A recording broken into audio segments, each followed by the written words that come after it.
नमस्कार दोस्तों, आज का क्वेश्चन हमारे पास है क्वेश्चन नंबर 76।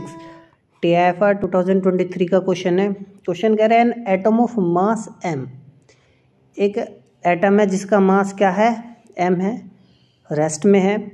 एट रेस्ट मतलब वो रेस्ट में है जब इमिट करता है और एब्जॉर्ब करता है एक फोटोन जिसका फ्रीक्वेंसी है mu and recoils with the momentum p। मतलब कहने का उसका है एक एटम जो रेस्ट में है वो इमिट और एब्जॉर्ब करता है म्यू फ्रीक्वेंसी के फोटोन का और रिकॉइल करता है मोमेंटम p के साथ, ठीक है ना। The frequency of internal transition of electronic levels is mu node. वो कह रहा है उसके अंदर जो इलेक्ट्रॉनिक एनर्जी स्टेट है उनके बीच में ट्रांजिशन जब होता है तो कितनी फ्रीक्वेंसी निकलती है, mu node, without accounting for recoil. तब रिकॉइल नहीं होता है। देखो देसी भाषा में मैं यदि कहूँ तो रिकॉइल यानी झटका लगना एक तरीके से।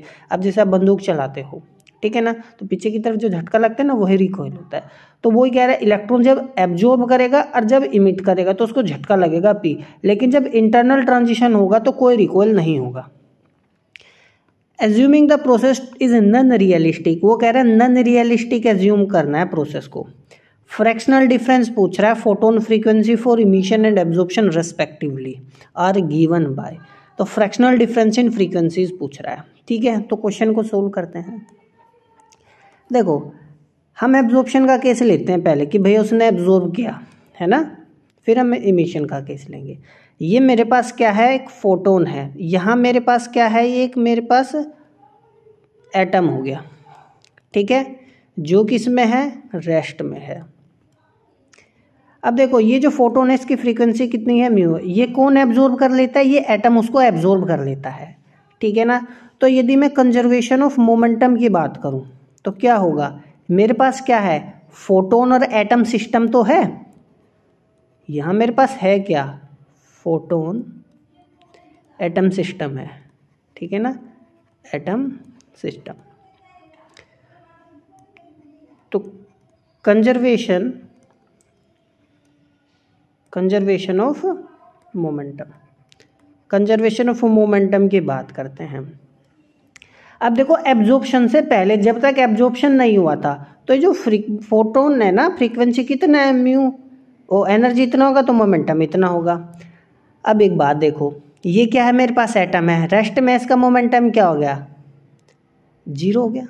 तो ये बिफोर इमिशन बिफोर एब्जॉर्प्शन है। जब तक एब्जॉर्प्शन, ये फोटोन तब एब्जॉर्ब नहीं हुआ था तो इसमें मोमेंटम इतना है, एटम रेस्ट में तो इसका मोमेंटम 0 होगा। अब एब्जॉर्ब हो गया, तो एब्जॉर्प्शन हो चुका है। आफ्टर एब्जॉर्प्शन, ये तो क्या था, बिफोर एब्जॉर्प्शन था। अब आफ्टर एब्जॉर्प्शन क्या हुआ, एब्जॉर्प्शन जब हुआ ना तो इसमें झटका लगा तो इसका मोमेंटम हो गया पी, जैसा क्वेश्चन ने हमें कहा है। तो कंजर्वेशन ऑफ मोमेंटम समझ में आया, कैसे बताया मैंने, तो ये होगा आफ्टर एब्जॉर्प्शन, झटका जो उसको लगा। तो एक्चुअली में पी हमारे पास यहाँ से कितना आ गया, एच म्यू अपॉन में सी, ठीक है। कोई डाउट है, डाउट नहीं होना चाहिए।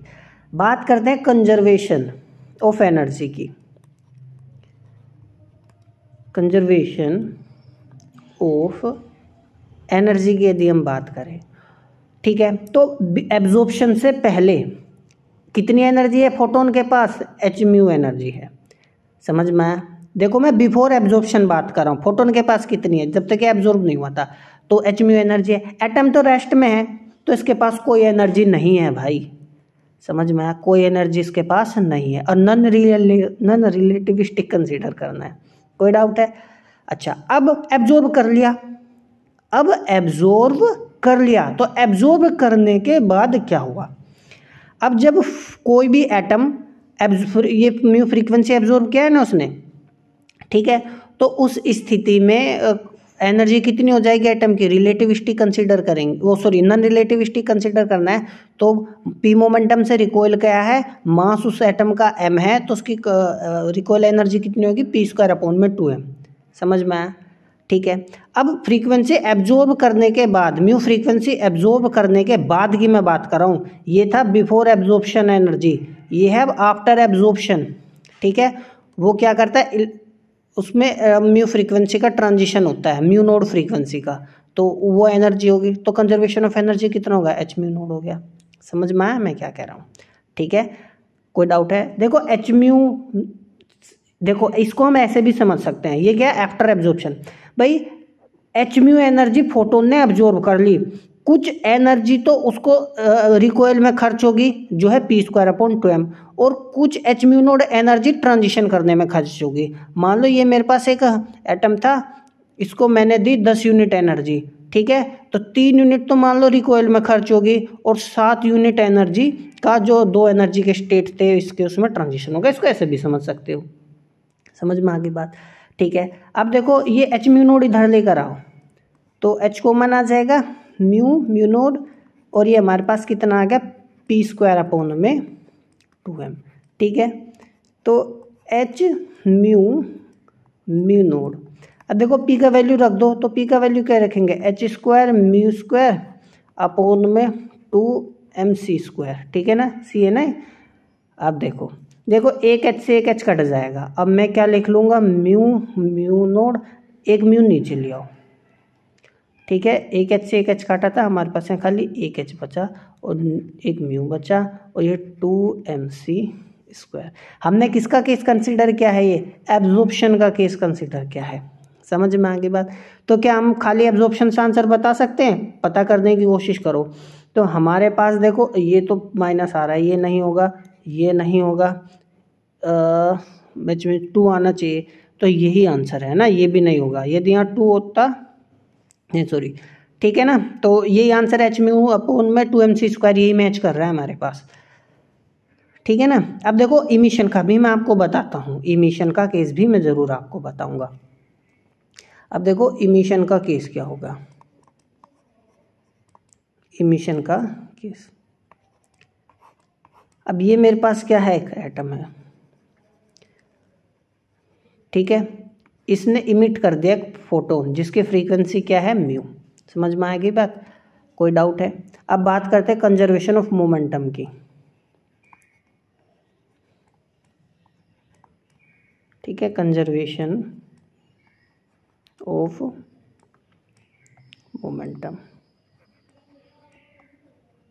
अब देखो फोटोन एट रेस्ट है, बहुत सॉरी, मोमेंटम का एटम क्या है, रेस्ट में है, ठीक है ना, तो बिफोर इमिशन क्या होगा, ये कंडीशन आएगी। अब इमिट कर दिया, फोटोन इमिट हो चुका है, वो एटम से निकल चुका है, तो इसमें झटका लगा जिसकी वजह से इस एटम का मोमेंटम कितना होगा, p, और उस फोटोन का मोमेंटम कितना होगा, h म्यू अपॉन में c। समझ में आई बात या नहीं आई। इस केस में जो मोमेंटम होगा p = h minus mu upon में c, ये आ गया, कोई डाउट है। ये बिफोर इमिशन था, ये है आफ्टर इमिशन, इमिशन के बाद ही तो उसको झटका लगा, इमिशन हो चुका था तो उसको झटका लगा। p मोमेंटम कितना रिलीज का, एक फोटोन रिलीज का, h mu upon c energy का। अब बात करते हैं कंजर्वेशन ऑफ एनर्जी की, तो बात करते हैं, देखो मैं बहुत सिंपल भाषा में समझा रहा हूँ, एक तरीके से देसी लैंग्वेज में, ताकि आसानी से समझ में आए कंजर्वेशन ऑफ एनर्जी की। अब देखो ये जो मेरे पास एटम है, ठीक है, अब इसके पास बिफोर इमिशन से पहले, अब देखो देखो यही तो होता है, ये क्या है, एक एटम था, उसके अंदर क्या हुआ, एच म्यू नोड का ट्रांजिशन, ये यहाँ से यहाँ ट्रांजिशन होगा, उसके बाद ही तो ये एनर्जी निकलेगी एच म्यू नोड। ट्रांजिशन नहीं होगा तो क्या एच म्यू नोड एनर्जी निकलेगी, नहीं निकलेगी। समझ में आया, कोई डाउट है। तो ये मेरे पास क्या है, एच म्यू नोड एनर्जी है, समझ में आया। अब ये एच म्यू नोड एनर्जी आई, ये अब हो गई, इमिट हो गई। अब बिफोर इमिशन क्या होगा, ध्यान से सुनो, ये जो है यहाँ से जो एच म्यू नोड एनर्जी का रिलीज होगी, इसके बाद क्या होगा, झटका लगेगा किसको, एटम को। उसने कहा है ना इमिशन के दौरान कितना एनर्जी आएगी उसकी, आफ्टर इमिशन के बाद p² अपॉन में 2m। तो आफ्टर इमिशन है ये बिफोर इमिशन था, समझ में।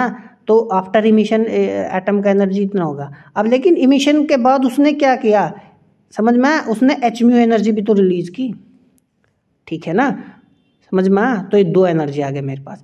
इससे ये हम इसको ऐसे भी समझ सकते हैं, ये जो एटम था इसके अंदर ट्रांजिशन हुआ एच म्यू नोड एनर्जी का, ठीक है ना। तो कुछ जो H mu node energy electronic transition में निकली, कुछ तो खर्च हो गई किसमें, रिकॉइल होने में, कुछ म्यू फोटोन इमिट करने में हो गई, बाहर निकालने में हो गई, ठीक है। कोई डाउट है, डाउट नहीं होना चाहिए, अब देखो ये मैं इसको इधर माइनस के पी स्क्वायर अपॉन में 2m ले लेता हूँ, ठीक है, और ये इधर ले आता हूँ तो मैं H mu minus H mu node, ये मेरे पास आ गया, कोई डाउट नहीं होना चाहिए। माइनस देखो p का वैल्यू हमारे पास कितना आया था, माइनस एच म्यू अपॉन सी था तो प्लस हो जाएगा, खैर क्योंकि स्क्वायर है तो एच म्यू स्क्वायर, ये मतलब 2mc स्क्वायर, ठीक है, तो ये H mu minus H mu node. अब यदि ध्यान से आप देखो तो क्या होगा, ये एच से एच कट जाएगा, एक म्यू नीचे ले जाओ तो मेरे पास माइनस एच अपॉन में 2mc square is equal to mu minus mu naught upon में म्यू, यही हमसे पूछ रहा है इसीलिए मैंने ऐसे किया, ठीक है। तो ये हमारे पास इमिशन का केस हो गया। कोई डाउट है? मैंने दोनों मतलब अच्छा आसानी से आपको बता दिया। देखो एग्जाम में ना एक ही तरीका करना तो उसी से आंसर पता चल गया, दूसरा हमको करना ही नहीं है क्योंकि समय बचाना है, तो ये हमारे पास सी था, ये मैंने आपको समझाने के लिए आपको बताया था, ठीक है। तो मिलते हैं अगले क्वेश्चन में, तब तक पढ़ते रहिए।